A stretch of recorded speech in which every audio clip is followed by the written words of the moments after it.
சிந்தாமணி, என்ன நீ? அவ உன் பொண்ணு, உன் ரத்தம். அவ வாழ்க்கை நல்லா இருக்கணும்னு ஆசீர்வாதம் பண்றதுல உனக்கு என்ன? என்னால முடியாது. இவன் கூட இவ வாழ்க்கை நல்லா இருக்க போறதும் இல்ல. எங்க பொண்ணு எங்களை இப்படி ஏமாத்துவான்னு நாங்க நினைக்கவும் இல்ல. உனக்கு நாங்க என்னமா குறை வச்சோம்? நீ கேட்டதெல்லாம் செஞ்சு கொடுத்தோமே. நீ ஆசைப்பட்டன்னு உன்னை வெளிநாட்டுக்கு அனுப்பி படிக்க வச்ச. இத்தனை நாள் நான் கஷ்டப்பட்டு சம்பாரிச்சது எல்லாமே உனக்காக தானம்மா. எங்களையே வேணான்னு சொல்லி தூக்கி போட்டுட்டு வந்துட்டல்ல. எங்களை விட்டு நீ ரொம்ப தூரம் போயிட்டல ரேகா. இனிமே நான் எதுக்காக வாழணும்? அப்படி எல்லாம் பேசாதம்மா, ப்ளீஸ்மா. பார்வதி, இவ இப்படி அழுகிறத பாக்கும்போது எனக்கு எவ்வளவு சந்தோஷமா இருக்கு தெரியுமா? சிந்தாமணி, நல்ல காரியம் நடந்திருக்கு. இதுக்கு மேலே உனக்கு எதுக்கு இந்த பிடிவாதம்? சிந்தாமணி, சத்யா நல்ல பையன். ரேகா மனச புரிஞ்சவ. அவன் கண்டிப்பா நல்லா பாத்துக்குவாமா. அவ உங்களை மீறி வந்துட்டான்னு மட்டும் யோசிக்காதீங்க. அப்படி ஒரு முடிவெடுத்திருக்கான்னா அவ சத்யா மேல உயிரியே வச்சிருக்கா. சத்யாவும் உங்க பொண்ணை உண்மையா உசுருக்கு உசுரா விரும்புறான். பணம் காசுக்காக உங்க பொண்ணை விரும்பல சார். 2 பேரோட மனசு ஒத்து போச்சு. அதுக்கப்புறம் என்னங்க வேணும்? நானும் 2 பொண்ணை பெத்தவதா. நம்மள மீறி பொண்ணுக்கு கல்யாணம் நடந்தா அது எப்படி இருக்கும்னு எனக்கும் தெரியும். ஆனா இந்த கல்யாணத்தை இப்படி நடத்தணும்னு நாங்க நினைக்கல. நீங்க இந்த சூழ்நிலைக்கு தள்ளிட்டீங்க. நடந்ததையெல்லாம் மறந்துட்டு அவங்களை ஏத்துக்கங்க. மா, சத்யா ரொம்ப நல்லவமா. அவன் என்ன நல்லா பாத்துப்பாமா. சந்தோஷமா இருப்பேன். சார், உங்க காசுக்காக நான் ரேகாவை விரும்பல. எனக்கு காசு முக்கியம் இல்ல. சொந்த உழைப்புல முன்னேறணும்னு நினைக்கிறவனா. எனக்கு ரேகா மட்டும் போதும். அவளை நான் சந்தோஷமா பாத்துப்பேன். சிந்தாமணி, அவங்கள ஆசீர்வாதம் பண்ணு. உங்க யாரோட அறிவுரையும் கேட்க நான் இங்க வரல. ரேகா, உனக்காக நாங்க 2 பேரும் எவ்வளவு தியாகம் பண்ணிருக்கோம். உன் மேல உயிரையே வச்சிருக்கோம் கண்ணு. நீ தயவு செஞ்சு எங்க கூட வந்துருமா.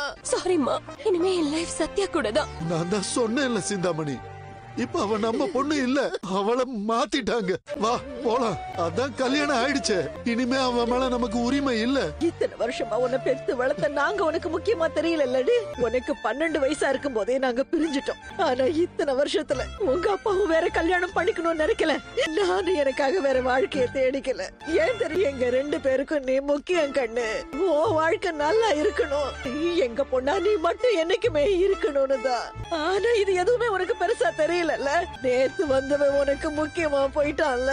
அம்மா உன் கண்ணுக்கு தெரியாம போயிட்டேன். இப்ப சொல்றேன் கேட்டுக்க. இவன் கூட நீ நல்லாவே இருக்க மாட்ட. நிஜமா நீ நல்லாவே இருக்க மாட்ட. அம்மா, ஏம்மா? இல்ல, இனிமே நீ என்ன அப்படி கூப்பிடாத. சந்திரா, இந்த பொண்ணு இருக்கிற நிலைமையில மத்த சடங்கெல்லாம் பண்றது கஷ்டம்தான். இன்னொரு முகூர்த்தம் பாத்துக்கலாம். ஓ சத்யா, போய் சமாதானப்படுத்தி தூங்கவை. ரேகா, அழாத. ரேகா, தூங்குவா. லைஃப் ஃபுல்லா உன் கூடயே இருப்பேன். ரேகா, அழாத. அப்ப நீ மட்டும் அந்த கல்யாணத்துக்கு போகலையா? அந்த முத்து பொண்டாட்டி குடும்பத்தோட கல்யாணத்துக்கு நான் ஏன் போனோம்? எனக்கு வேற வேலை இல்லையா? பாப்பரப்பா மனோஜ், மத்தவங்க கல்யாணத்தை விடுங்க. உங்க கல்யாணத்தை 7ஆம் தேதி குறிச்சிருக்கோம். ஞாபகம் இருக்குல்ல? அத நினைச்சாதான் சார் எனக்கு பயமாவே இருக்கு.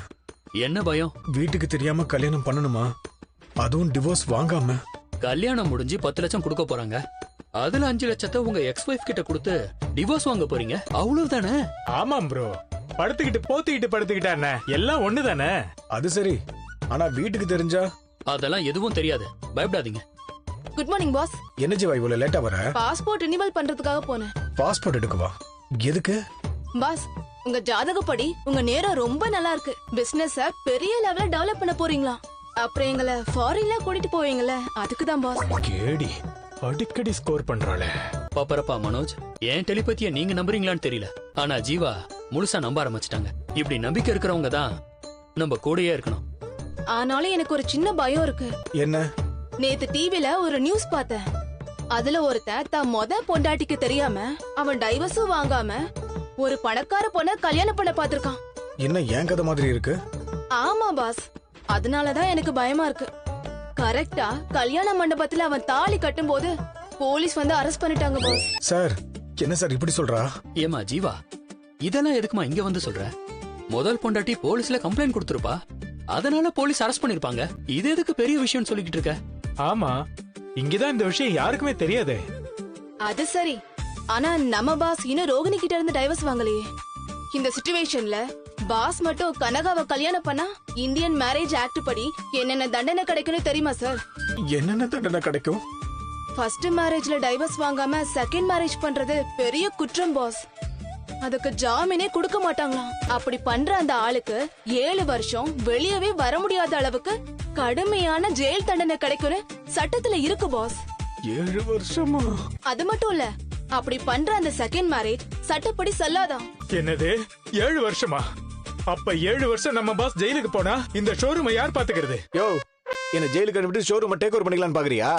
இல்ல பாஸ், பிசினஸ் முக்கியமேனு தான் சொன்னேன். பாஸ், நாங்க சொல்றத கேளுங்க. சட்டப்படி தப்புன்னு தெரிஞ்சும் 2வது கல்யாணத்துக்கு தாலி எடுத்து குடுக்கறவங்கல இருந்து கூட இருக்கிற ஃப்ரெண்ட்ஸ், ஃபேமிலி, ஏன் கல்யாணம் நடத்தி வைக்கிற புரோகிதர்னு அத்தனை பேரும் இந்த குற்றத்துக்கு துணை போனவங்கன்னு சொல்லி போலீஸ் அரெஸ்ட் பண்ணிருவாங்களாம். ப்ரோ, எனக்கு இப்பதான் ஞாபகம் வருது. உன் கல்யாண தேதி அன்னைக்கு தான் என் டிரைவிங் லைசன்ஸ ரெனிவல் பண்ண கூப்பிட்டு இருந்தாங்க. மறந்தே போயிட்டேன். அன்னைக்கு மட்டும் என்னால வர முடியாது. ஜீவா, நீ சுமாரு ஏதாவது போய் சொல்லிட்டு இருக்காத. ஒரு கம்ப்ளைண்ட் கொடுத்தா எல்லாரும் தூக்கி உள்ள வச்சிருவாங்களா? ஆமா பாஸ், கோர்ட் ஆர்டர் இல்லாம நீங்க இன்னொரு கல்யாணம் பண்றீங்கன்னு ரோகிணி ஒரே ஒரு போன் பண்ணா போதும், கண்டிப்பா போலீஸ் உங்களை அரெஸ்ட் பண்ணிருவாங்க. அப்புறம் 7 வருஷம் ஜெயில் தான். நான் ஏதோ பொய்யெல்லாம் சொல்லல பாஸ், நல்லா ரிசர்ச் பண்ணி கன்ஃபார்ம் பண்ணிட்டு தான் சொல்றேன். சார், அப்ப இந்த கல்யாணத்தை வேணா. பாப்பரப்பா மனோஜ், இந்த கல்யாணம் நடந்தாதான் நீங்க கோடீஸ்வரன் ஆக முடியும்.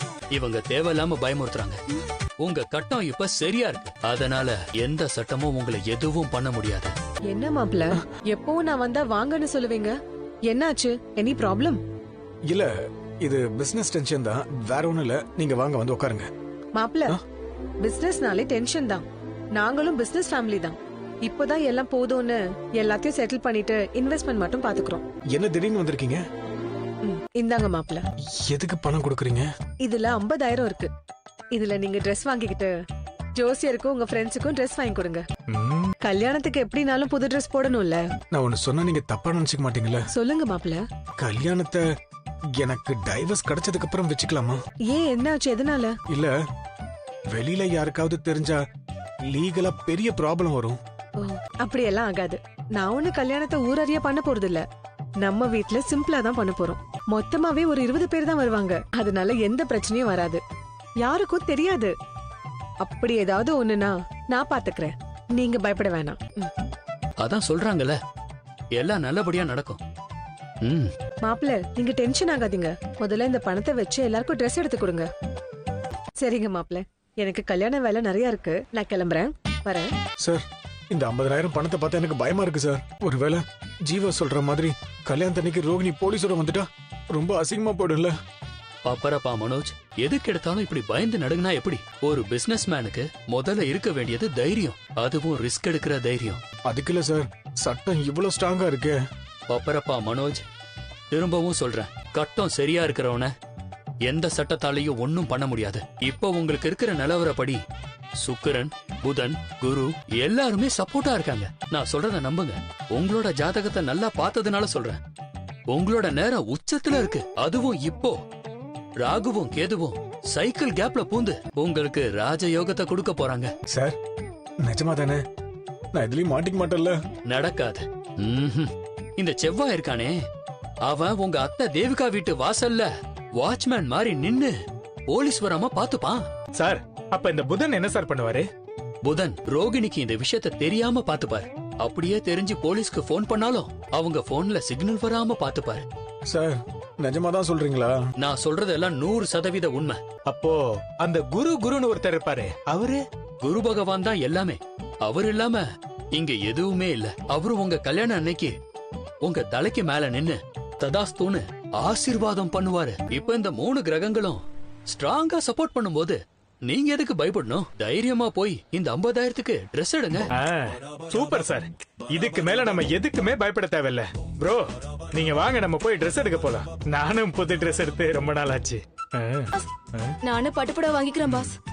சார், நீங்க சொன்னதுக்கு அப்புறம் தான் எனக்கு கொஞ்சம் நிம்மதியா இருக்கு. இந்த செவ்வாய், புதன், குரு இவங்க எல்லாரும் எனக்கு சப்போர்ட்டா இருக்கும்போது நான் எதுக்கு பயப்படணும்? சரி வாங்க, எல்லாரும் இப்பயே Dress எடுக்க போலாம். இத கீழே ஊத்திருங்களேன். வலது கால எடுத்து வச்சு உள்ள வாமா. சரி வாடா, வாங்க வாங்க. சந்திரா, எப்படியோ பையனுக்கு கல்யாணத்தை பண்ணி முடிச்சிட்ட, ரொம்ப சந்தோஷம்.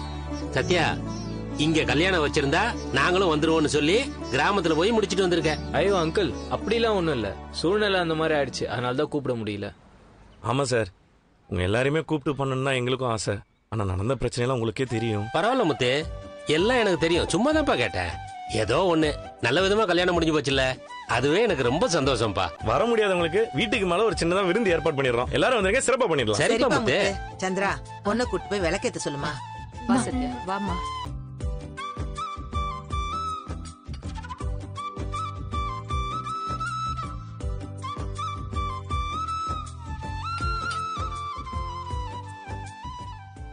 ரொம்ப பணக்கார வீட்டு பொண்ணு இந்த வீட்ல வந்து எப்படி வாழ போதோ. நீ சொல்றது கரெக்ட், ரொம்ப கஷ்டம்தான். ஆமா. அத்த இப்படி வந்து நில்லுங்க. சீதா கொஞ்சம் பூ விட்டோம். இப்படி வந்து நில்லுங்க.